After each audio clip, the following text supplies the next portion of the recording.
Katık sokaktaki ev sahibi kiracı arasında kavga konusuyla ilgili şahısları 74 sektör grubu haberimiz Sandoğan Mahallesi Eylül Sokak numara 8 Sandoğan Eylül Sokak numara 8 tam binalara kendi Ne iş var abi? İsmi al ver.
Dur teyze sen Gel alacağım dur sen dur.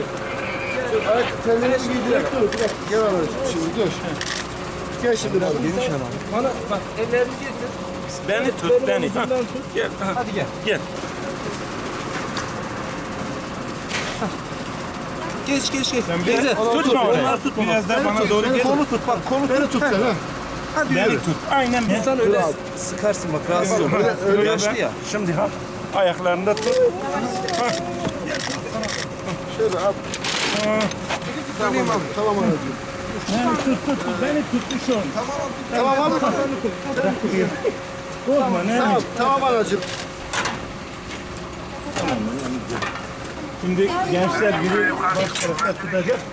1, 2, 3 dedim. Haklısın. Sen 1, 2, 3. Tamam. Sağ olun.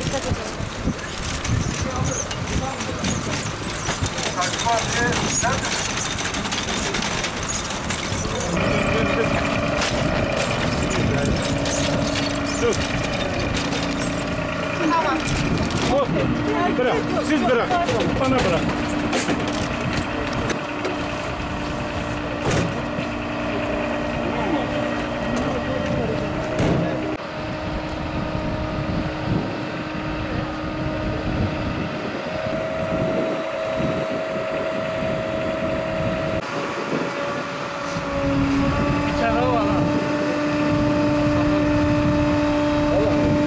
Da şey olmadı, korkmadınız, endişelenmediniz. Niye söylemediniz bize? Yanlış anlatacak.